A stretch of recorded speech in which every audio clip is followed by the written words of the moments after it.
بسم اللہ الرحمن الرحیم۔ نہج البلاغہ سے اقتباس، حصہ اول، خطبہ نمبر 190، آخری حصہ، ترجمہ مفتی جعفر حسین۔ خطبہ قاصعہ، پہلی امتوں کے وقائع و حالات سے مواعظ و عبرت کا درس۔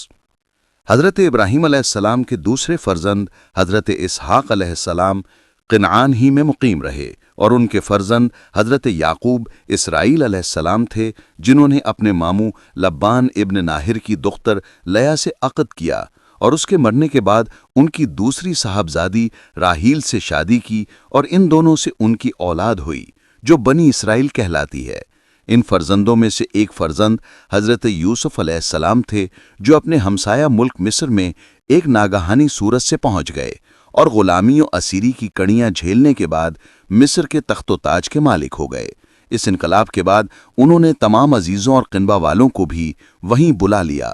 اور اس طرح مصر بنی اسرائیل کا مستقر قرار دیا گیا۔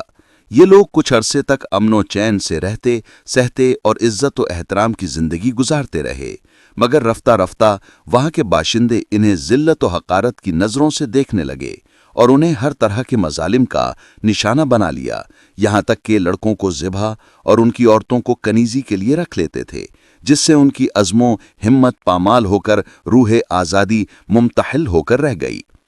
آخر حالات نے پلٹا کھایا، اور 400 برس تک غلامی کی زنجیروں میں جکڑے رہنے کے بعد نقبت و مصیبت کا دور کٹا، اور فرعونی حکومت کے مظالم سے نجات دلانے کے لیے قدرت نے حضرت موسیٰ علیہ السلام کو بھیج دیا، جو انہیں لے کر مصر سے نکل کھڑے ہوئے۔ مگر قدرت نے فرعون کو تباہ کرنے کے لیے اسرائیلیوں کا رخ دریائے نیل کی طرف موڑ دیا، جہاں آگے پانی کی طغیانیاں تھیں اور پیچھے فرعون کی دل بدل فوجیں، جس سے یہ لوگ سخت پریشان ہوئے۔ مگر قدرت نے حضرت موسیٰ علیہ السلام کو حکم دیا کہ وہ بے کھٹکے دریا کے اندر اتر جائیں۔ چنانچہ جب وہ بڑھے تو دریا میں ایک چھوڑ کئی راستے پیدا ہو گئے، اور حضرت موسیٰ علیہ السلام اسرائیلیوں کو لے کر دریا کے اس پار اتر گئے۔ فرعون عقب سے آ ہی رہا تھا۔ جب اس نے ان کو گزرتے ہوئے دیکھا تو لشکر کے ساتھ آگے بڑھا، اور جب وسط دریا میں پہنچا تو رکے ہوئے پانی میں حرکت پیدا ہوئی، اور فرعون اور اس کے لشکر کو اپنی لپیٹ میں لے کر فنا کی گھاٹ اتار دیا۔ چنانچہ قدرت کا ارشاد ہے، اور اس وقت کو یاد کرو کہ جب ہم نے تمہیں فرعون والوں سے نجات دی جو تمہیں برے سے برا عذاب دیتے تھے، تمہارے لڑکوں کو ذبح کر ڈالتے تھے اور تمہاری عورتوں کو زندہ رہنے دیتے تھے۔ اس میں تمہارے پروردگار کی طرف سے بڑی کٹھن آزمائش تھی۔ سورہ بقرہ آیت 49۔ بہرصورت یہ جب حدود مصر سے نکل کر اپنے آبائی وطن فلسطین اور شام میں پہنچے تو اپنی سلطنت و حکومت کی بنیاد رکھ کر آزادی کی فضا میں سانس لینے لگے، اور قدرت نے ان کی پستی و ذلت کو فرما روائی کی بلندی اور عفت سے بدل دیا۔ چنانچہ اللہ تعالیٰ کا ارشاد ہے، ہم نے اس جماعت کو جو کمزور و ناتواں سمجھی جاتی تھی زمین کے پورب و پچھم کے ان حصوں کا وارث بنایا جنہیں ہم نے اپنی برکتوں سے مالا مال کیا ہے۔ اے پیغمبر، تمہارے پروردگار کا خوشگوار وعدہ بنی اسرائیل کے حق میں پورا ہوا، چونکہ وہ فرعون کے مظالم پر صبر و استقامت سے جمے رہے، اور جو کچھ فرعون اور اس کی قوم بناتی تھی اور جو عمارتیں بلند کرتی تھی ہم نے سب برباد کر دیں۔ سورہ اعراف آیت 137۔ اسرائیلیوں نے تخت فرماروائی پر قدم رکھنے اور خوشحال و فارغ البالی حاصل کرنے کے بعد دور غلامی کی تمام ذلتوں اور رسوائیوں کو فراموش کر دیا، اور اللہ کی بخشی ہوئی نعمتوں پر شکر گزار ہونے کی بجائے سرکشی و بغاوت پر اتر آئے۔ چنانچہ وہ بد کرداری و بد اخلاقی کی طرف بے جھجک بڑھتے، شرارتوں اور فتنہ انگیزی میں بڑھ چڑھ کر حصہ لیتے، ہیلے حوالوں سے حلال کو حرام اور حرام کو حلال ٹھہرانے میں کوئی باک نہ کرتے، خدا کی طرف سے تبلیغ و دعوت کے فرائض انجام دینے والے انبیاء علیہم السلام کو ستاتے اور ان کے خون ناحق سے ہاتھ رنگتے۔ اب ان کی بدعمالیوں کا تقاضا یہی تھا کہ انہیں ان کی پاداش عمل کی گرفت میں جکڑ لیا جائے۔ چنانچہ بخت نصر جو 600 قبل مسیح میں بابل یعنی عراق پر اپنا پرچم حکومت لہرا رہا تھا، شام و فلسطین پر حملہ کرنے کے لیے اٹھا اور اپنی خون چکاں تلواروں سے 70,000 اسرائیلیوں کو قتل اور ان کی بستیوں کو تباہ و برباد کر دیا، اور بقیت السیف کو بھیڑ بکریوں کی طرح ہانک کر کے اپنے ساتھ لے لیا، اور انہیں غلامی کے بندھنوں میں کس کر غیر مذلت میں لا پھینکا۔ اگرچہ اس تباہی و بربادی کے بعد کوئی ایسی صورت نظر نہ آتی تھی کہ وہ پھر اوج و عروج حاصل کر سکیں گے، مگر قدرت نے انہیں سنبھلنے کا ایک اور موقع دیا۔ چنانچہ جب بخت نصر کے مرنے کے بعد حکومت کا نظم و نسق بلشازار کے سپرد ہوا تو اس نے ریت پر طرح طرح کے مظالم شروع کر دیے، جس سے تنگ آ کر وہاں کے باشندوں نے شہنشاہ پارس سائرس کو پیغام بھجوایا کہ ہم اپنے فرمانروا کے ظلم و جور سہتے سہتے عاجز آ گئے ہیں، آپ ہماری دستگیری کیجئے اور بلشازار کے مظالم سے چھٹکارا دلائیے۔ سائرس جو عدل گستر و انصاف پرور حکمران تھا، اس آواز پر لبیک کہتا ہوا اٹھ کھڑا ہوا اور وہاں کے لوگوں کے تعاون سے اس نے بابل کی حکومت کا تختہ الٹ دیا، جس کے نتیجے میں بنی اسرائیل کی گردنوں سے غلامی کا جوا اترا اور انہیں فلسطین کی طرف پلٹ جانے کی اجازت مل گئی۔ چنانچہ انہوں نے 70 برس غلامی میں گزارنے کے بعد دوبارہ اپنے ملک میں قدم رکھا اور حکومت کی باغ سنبھال لی۔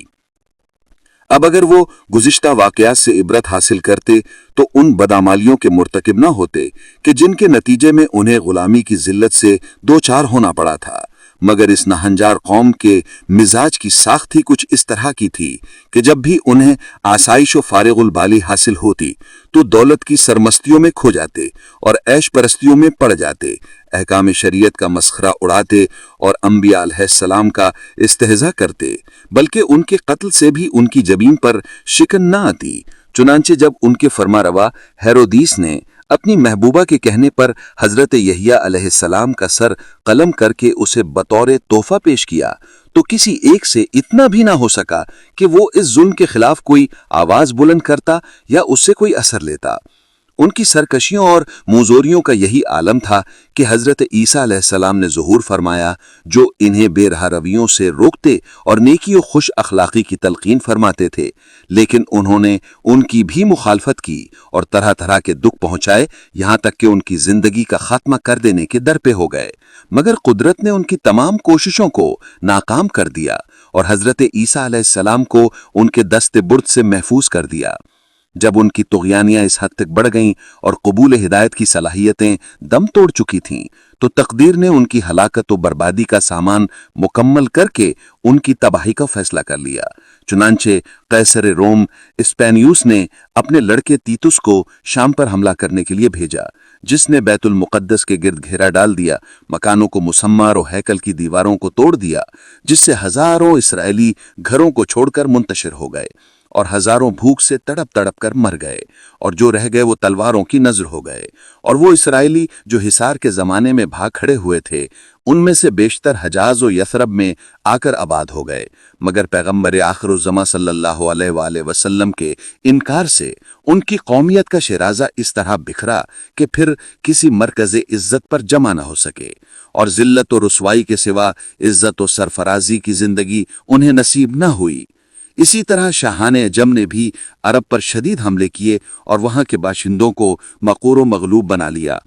چنانچہ صابور ابن ہرمز نے 16 برس کی عمر میں 4000 جنگجوؤں کو اپنے ساتھ لے کر ان عربوں پر حملہ کیا جو حدود فارس میں آباد تھے، اور پھر بحرین، قطیف و حجر کی طرف چڑھائی کی اور بنی تمیم، بنی بکر بن وائل و بنی عبد قیس کو تباہ و برباد کیا اور 70,000 عربوں کے شانے چیر ڈالے، جس سے اس کا لقب ذوالاکناف پڑ گیا۔ اس نے عربوں کو مجبور کر دیا تھا کہ وہ صرف بالوں کی جھوپڑیوں میں رہیں، اپنے سر کے بالوں کو بڑھا لیں، سفید لباس نہ پہنیں اور بغیر زین کے گھوڑوں پر سواری کریں، اور پھر عراق و شام کے درمیان نصیبین میں 12,000 اصفہان اور فارس کے دوسرے شہر بسائے، اور اس طرح وہاں کے رہنے والوں کو سرسبز و شاداب جگہوں سے صحراؤں اور بے آب و گایا جنگلوں کی طرف ڈھکیل دیا،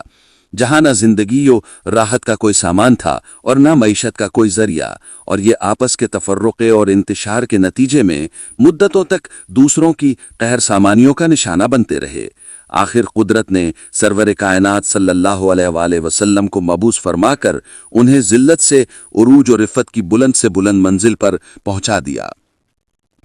5. گڑھے میں گر کر مرنے والے شیطان سے مراد ذوالتھدیہ ہے، جو نہروان میں سوقہ آسمانی کے گرنے سے ہلاک ہوا اور اس پر تلوار اٹھانے کی ضرورت ہی نہ پڑی۔ اس کی ہلاکت کے متعلق امیر المومنین علیہ السلام پیشین گوئی کر چکے تھے، اس لیے امیر المومنین نہروان کے میدان میں استصال خوارج کے بعد اس کی تلاش میں نکلے،